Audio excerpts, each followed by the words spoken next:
खड़ी हो जाती है, फिर तैयार हो जाती है आने वाली चुनौती से लड़ने के लिए।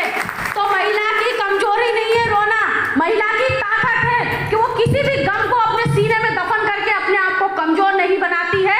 वो हर गम को 2 आंसुओं में बहा के बाहर निकाल देती है और आने वाली हर एक परिस्थिति से लड़ने के लिए हमेशा डट के तैयार रहती है। आपने देखा होगा कि कई जगह ऐसा होता है कि कई सारी महिलाएं हैं कि उनके साथ कोई घटना हो जाती है, हस्बैंड का एक्सीडेंट हो गया, कोई वजह हो गई, हुआ होगा ऐसा, तो वहां पे महिला पीछे नहीं हटती है, डरती नहीं है, अपने बच्चों को भी पालती है, अपने पति का इलाज भी करवाती है और अपनी गृहस्थी को लेके चलती है। और आपने देखा होगा कई जगह में, मैं यहाँ पुरुषों की बुराई करके नहीं आई हूँ, सिर्फ ये बता रही हूँ कि अगर पत्नी खत्म हो जाए तो पुरुष तुरंत जाके शादी कर लेता है, दूसरी शादी करूंगा, मेरे उनके ससुर बोलने लगेंगे, सास बोलने लगेगी, नुक्ता घाटा नहीं होने देंगे उसके पहले ही कि हमारो छोरो तो जवान है, आपको जीवन कैसे हिटेगो। बुरा मत मानो, लेकिन एक मात्र शक्ति है जिसके अंदर इतनी ताकत होती है कि वो पूरा जीवन निकाल सकती है अकेले और अपने बच्चों को भी पाल सकती है। तो मेरे सामने तो ये गलत बात है कि आदमी ज्यादा ताकतवर होता है, आदमी नहीं होता, महिला ज्यादा ताकतवर होती है जो अपना पूरा जीवन अपने बच्चों के लिए, परिवार के लिए निछावर कर देती है। ऐसा पुरुष कहीं देखा आपने जिसने शादी ना की और अब बच्चों को छोड़ देते हैं, चाहे बच्चों का कोई भी भविष्य हो, लेकिन एक माँ, एक मात्र शक्ति जिसके मन में ममता का भाव होता है, जिसके मन में सबके लिए प्रेम होता है, प्यार होता है, वो ना तो अपने बच्चों को छोड़ती है ना अपने परिवार को छोड़ती है, डट के हर एक चीज का सामना करती है।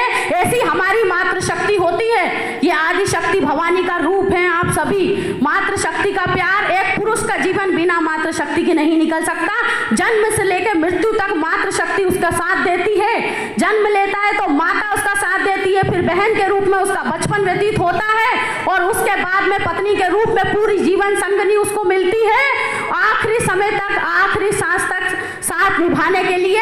तो इसलिए मात्र शक्ति बिना ये जीवन असंभव है। मात्र शक्ति के बिना किसी भी पुरुष का जीवन की कल्पना करना भी असंभव है। हम ये नहीं कहते कि कोई पुरुष खराब है या कमजोर है, लेकिन यहाँ पे कंधे से कंधा मिलाने वाली बात है कि मात्र शक्ति और हमारे जो पुरुष है वो सब मिलकर कंधे से कंधा मिलाकर काम करेंगे तो आपका परिवार और उन्नति करेगा, आगे बढ़ेगा।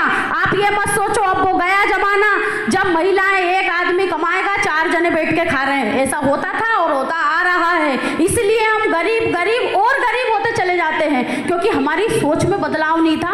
हम ये सोचते हैं कमाने वाला एक, कमाने वाला एक। देखो भाई, उनके पक्ष की भी थोड़ी बात करनी पड़ेगी।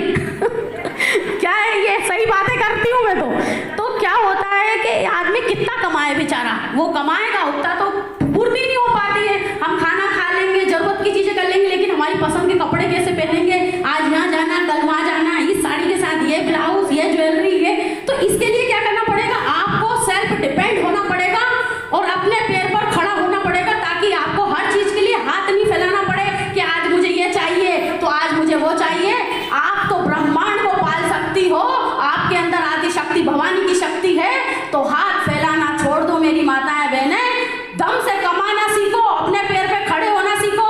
ऐसी सरकार कभी आई है, आज हमारी सरकार हमारे साथ है, चाहे लाडली लक्ष्मी बहना योजना हो, लाडली लक्ष्मी योजना हो, स्व सहायता समूह की योजनाएं हो, इतनी सारी महिलाओं के लिए योजनाएं निकाली हो। 33% बिल भी पारित हो चुका है, 2026 में लागू हो जाएगा। तो मेरी माताएं बहनें कमर कस लो और आने वाले टाइम में दिखा दो पूरे दुनिया को कि इंडिया की, भारत की महिलाएं कमजोर नहीं है। और जिस दिन भारत की महिलाएं 50% के बराबरी से आके काम करने लग गई, उस दिन हमारे देश को विश्व गुरु बनने से कोई नहीं रोक सकता। आप सभी अपने घरों में कार्य करती हैं, अपने रिश्तेदारों में, परिवारों में कार्य करती हैं, तो आपके साथ ये सब चीजें होती होंगी कि अरे बहू है, बेटी है, तो बेटी को पढ़ने के लिए बाहर मत भेजो, बेटी को ये मत करो। तो मैं आपसे एक चीज बोलना चाहूंगी, बेटियों को उड़ने दो, बेटियों को आगे बढ़ने दो, उन्हें डराने की बजाय उन्हें अच्छे संस्कार दो और उनको ये बताओ कि बेटा डरना नहीं है, गलत लोगों से बातचीत नहीं करनी, किसी से मतलब नहीं करना, अपने रास्ते जाना, अपने रास्ते आना, लेकिन उनकी पढ़ाई मत खत्म करो। ग्रामीण क्षेत्रों में मैं देख रही हूँ लड़कियों को 8वीं 10वीं 12वीं जितना स्कूलें पढ़ा लिया, बस हम नहीं भेज रहे हैं। आप लड़कियों को सेल्फ डिफेंस के सिखाना होगा, हमें सेल्फ डिपेंड के साथ सेल्फ डिफेंस सिखाना होगा, उन्हें अपने आप के लिए, अपने अधिकार के लिए लड़ना सिखाना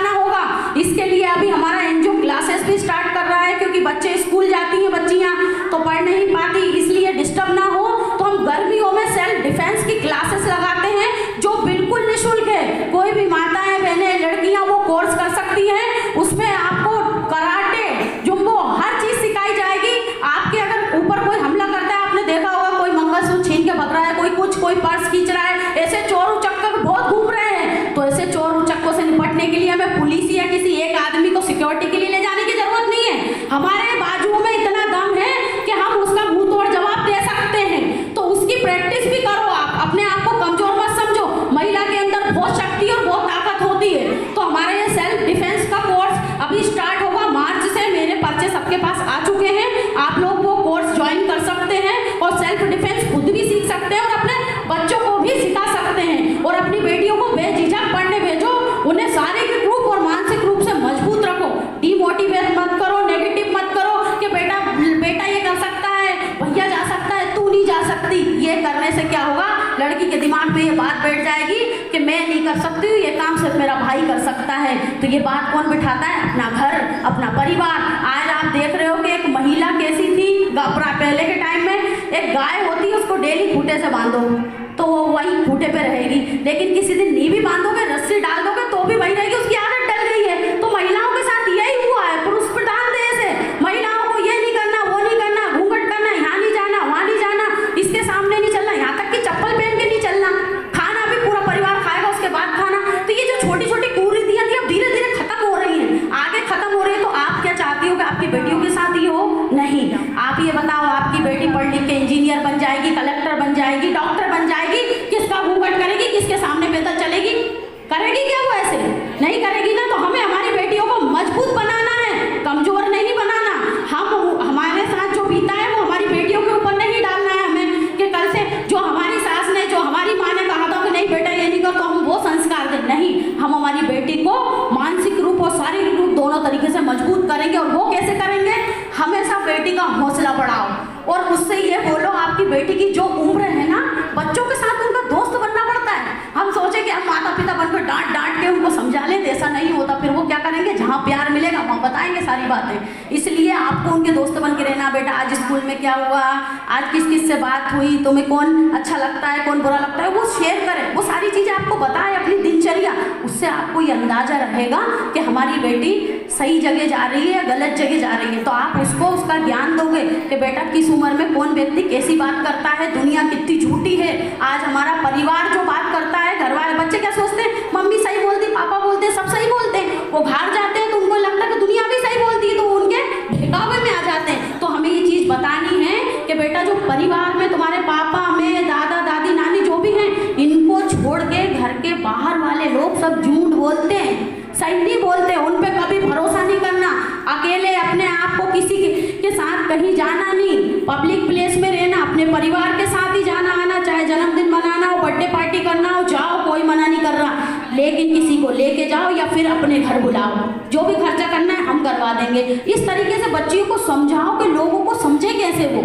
आजकल बच्चे हैं कि 18, 19 साल की, 20 साल की बच्चे जाते हैं, उनको नॉलेज तो रहता नहीं। कोई भी बोल देता है कि अरे बहुत अच्छी बात है, ऐसा है वैसा है, हमारा तो ये है वो है। बच्चियाँ उनके बहकावे में जाती है। और कल से आप क्या बोलते हो, हमारी लड़की गलत है, हमारी लड़की क्या गलत है? उसको आपने ज्ञान ही नहीं दिया, उसको पता ही नहीं है, तो वो तो सही समझेगी ना। इसमें आप लोगों को अगर मेरी कोई बात बुरी लग रही हो तो मैं माफ़ी चाहती हूँ, लेकिन मैं एक्चुअल बात कर रही हूँ, ये बिल्कुल सही है। जब तक आप अपनी बेटियों को ज्ञान नहीं दोगे घर के अंदर कि क्या सही क्या गलत, क्या गुड टच और क्या बैड टच, छोटी सी बच्चे को भी बताना चाहिए। हम प्यार से उसको गले लगा लेते हैं, खिलाते हैं, वो ठीक है। लेकिन ऐसी हरकत अगर कोई अनजान व्यक्ति उसके साथ करता है तो वो गलत है कि सही, वो कौन बताएगा? आप बताओगे ना। तो ये सब चीज़ें हमारी बेटियों को बचपन से सिखाना है कि बेटा आपके लिए आपका सुरक्षा एंट्री बैरियर, सुरक्षा कवच आपको खुद बनाना है। किस तरीके से हमें बाहर वाले लोगों को डील करना है। दुनिया बहुत फरेब की है, दुनिया बहुत झूठी है। दुनिया हमारे बच्चों को भेला फुसला के उनके भविष्य को बर्बाद कर देना चाहती है। तो आप लोग आज मुझसे वादा करोगे कि अपनी बेटियों की दोस्त बनोगी, सहेली बनोगी, माँ नहीं बनोगी, ताकि अपनी बच्चियों के साथ खुल के रहो और वो आगे एक सहेली दोस्त की तरह आपको बताए कि मम्मी आज स्कूल में ऐसा हुआ था, आज कोचिंग में ऐसा हुआ था, इसने ये बोला था, उसने वो बोला था। और समय समय पर आप उन्हें आगाह करते रहें कि आपके लिए बेटा क्या सही है और क्या गलत। तो बहुत बहुत धन्यवाद, नमस्कार। हमारे लोकप्रिय विधायक जी, आदरणीय विष्णु खत्री जी और सभी अतिथिगणों का बहुत बहुत स्वागत है पूरी महिला टीम की ओर से। सभी अतिथिगणों से निवेदन है कि वो दीप प्रज्वलित कर कार्यक्रम को आगे बढ़ाएं।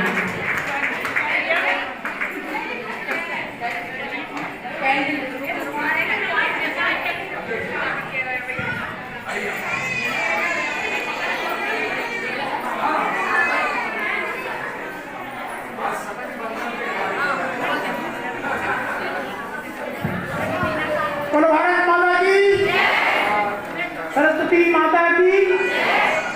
बहुत देर से बैठे आप लोग, इस बात की हमें पूरी सूचना है कि आप 12 बजे से यहाँ भारत माता की। जनपद के इस सभागार में आयोजित शक्ति बंधन के इस गरिमामय कार्यक्रम में आज हम सबको जिनका मुख्य आतिथ्य प्राप्त हुआ है, ऐसी हमारी भोपाल की महापौर, जिनके साथ में मुझे भी पार्षद रहने का अवसर मिला, ऐसी माँ आज सम्माननीय मालती राय जी हमारे बीच में उपस्थित हैं। मैं विधायक इस नाते से उनका स्वागत करता हूं, अभिनंदन करता हूं और आपसे अनुरोध करता हूं जोरदार तालियों से उनका स्वागत करें, अभिनंदन करें।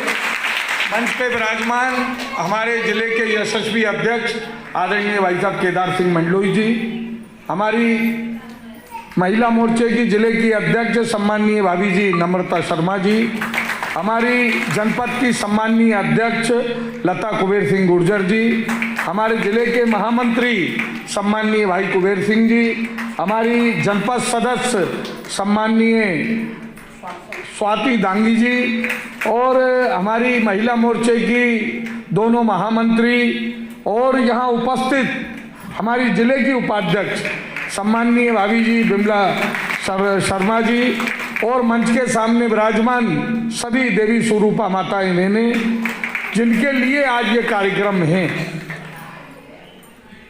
अभी बहुत लंबे समय से आप सब बैठे हैं और मैं कोशिश करूंगा, क्योंकि हम सब सम्माननीय महापौर जी को सुनने के लिए बैठे हैं। कई बार हम लोग बैठे हैं, अलग अलग के श्रेणी शाह हम लोगों के बीच में कई ऐसे अवसर आए हैं जिनमें बातचीत करने का अवसर मिला है। आज का ये जो कार्यक्रम है शक्ति बंधन, इसकी जो शीर्षक है इसी से इसका अर्थ छुपा हुआ है। शक्ति की वंदना। शक्ति कौन? तो नारी शक्ति। और ये कहां कहां समाहित है, कहां कहां पर उपस्थित है, तो उसका भी एक नीचे दिया है, महिला स्व सहायता समूह, एनजीओ, संपर्क अभियान। उसके अंतर्गत जो काम कर रहे हैं हमारे ऐसे समूह हैं, हमारे ऐसे एनजीओ हैं, उस पर काम करने वाली हमारी माताएं बहनें, उनकी ये कार्यशाला है, उनका ये कार्यक्रम है। मैं जब इतिहास को, मैं कई बार कहता हूं, इतिहास को जब हम देखते हैं पीछे पलटकर, तो इस देश के अंदर यदि सबसे ज्यादा आक्रांताओं के आक्रमण, गुलामी की दास्ता, इन सब में यदि सर्वाधिक किसी को अत्याचार किसी ने सहा है, किसी की सबसे ज्यादा दुर्दशा हुई है, तो वो मेरी माताओं बहनों की नारी शक्ति की हुई है। और उसके कारण कहीं ना कहीं जो हमारी भारतीय संस्कृति में, हमारी परंपराओं में जो नारी का स्थान है, उसके अनुरूप उससे व्यवहार समाज नहीं कर पाया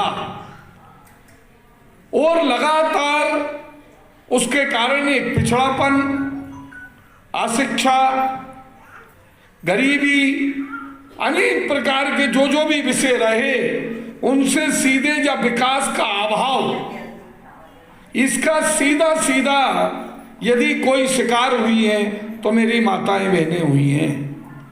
और आज मैं इस मंच से बड़ी जिम्मेदारी से इस बात को कह रहा हूं कि केंद्र की नरेंद्र मोदी जी की सरकार, प्रदेश की शिवराज जी की सरकार ने पिछले वर्षों में, और अभी डॉक्टर मोहन यादव जी की सरकार, इनकी केंद्र में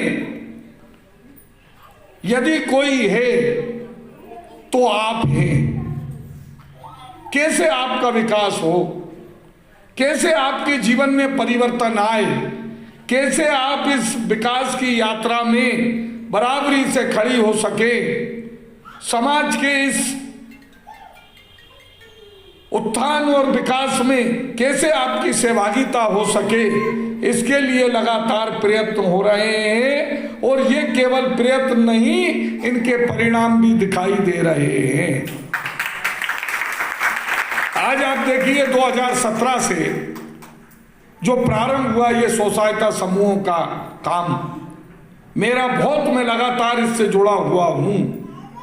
जब पहली बार मनीखेड़ी के बेरसिया विधानसभा में मनीखेड़ी ग्राम में जब स्व सहायता समूह की हमारी बहनों के प्रशिक्षण चल रहे थे, मुझे खूब अच्छे से याद है, राजगढ़ से कुछ बहनें आई थी कि समूह कैसे बनते हैं, समूह काम कैसे करते हैं, उनको ट्रेनिंग देने के लिए।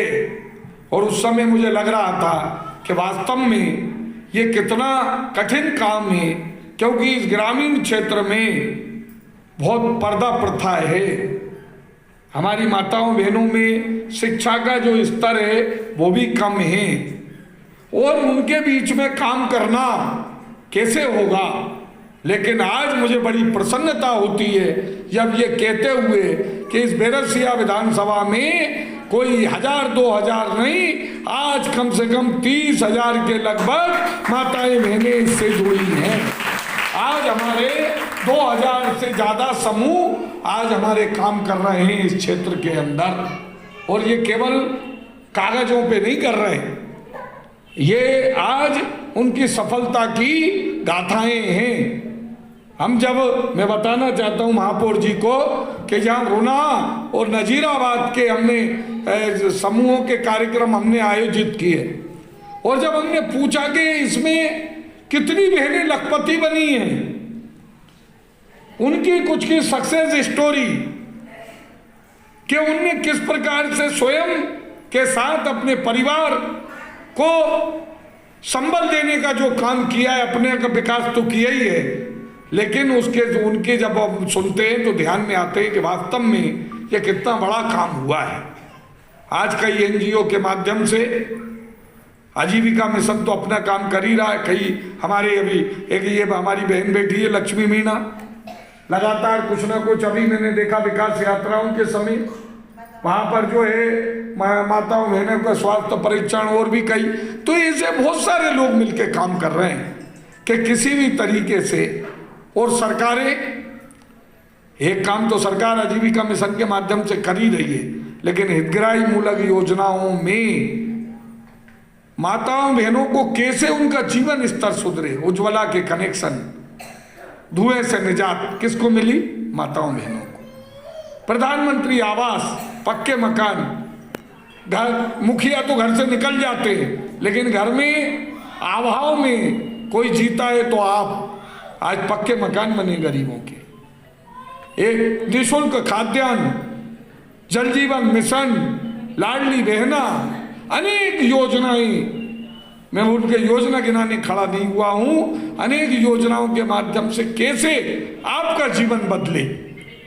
और मेरा आप सबसे अनुरोध है कि ये समय है कि एक तरफ प्रयत्न सरकारें कर रही हैं और एक तरफ से हमें आगे बढ़ना है, क्योंकि ताली दोनों हाथ से बजती है, एक हाथ से नहीं बजती। सरकारें प्रयत्न करेंगी, ये सरकार का हाथ है और ये हाथ आपका है, और दोनों मिलाएंगे ताली बजेगी। और इसलिए अवसर जब मिले, एक कहावत है कि बदकिस्मती बार बार दस्तखत देती है, बार बार, और किस्मत के का जो है वो कम आता है प्रयत्न। और जब अवसर मिले वहां हमें अपने आप को आगे लाना है, अपने प्रयत्नों को बढ़ाना है, और अपने को और अपने परिवार को आगे बढ़ाना है। क्योंकि जो नरेंद्र मोदी जी का सपना है कि 2047 तक हमें इस देश को एक विकसित भारत बनाना है, हम विकासशील भारत हैं। दुनिया की हम 5वीं अर्थव्यवस्था में दुनिया की 3री अर्थव्यवस्था बनना है, तो उसमें प्रति व्यक्ति आय बढ़ाना है। और जब प्रति व्यक्ति आय बढ़ेगी, माताओं बहनों की आय बढ़ेगी, उससे परिवार की आय बढ़ेगी, और परिवार की आय बढ़ेगी तो देश की आय बढ़ेगी और देश शक्तिशाली बनेगा। और इस दिशा में हम सब प्रयत्न करें। कहने के लिए बहुत सारी बातें हैं, किसी और अवसर पर फिर बैठेंगे। आज हम सबको महापौर जी को सुनना है और आप लोग बहुत देर से बैठे हो, मुझे बार बार इसकी चिंता हो रही, क्योंकि किसी का ध्यान जा रहा होगा, बच्चे आ जाएंगे स्कूल से, किसी का ध्यान अब शाम की रसोई, तो बहुत सारी क्या बनाएंगे क्या करेंगे, सब चीज़ें सोचने में आती हैं। इसलिए ज़्यादा समय नहीं लेके आज आप सब यहाँ पर उपस्थित हुए, इसके लिए आप सबको हृदय से धन्यवाद। जब जब अच्छे काम में कोई बुलाए आगे बढ़ के आइए, आगे आइए, लाभ उठाइए, अपने आप को मजबूत करिए। बहुत बहुत धन्यवाद। भारत माता की। आकर्षण उद्बोधन हमें प्रदान करते हैं।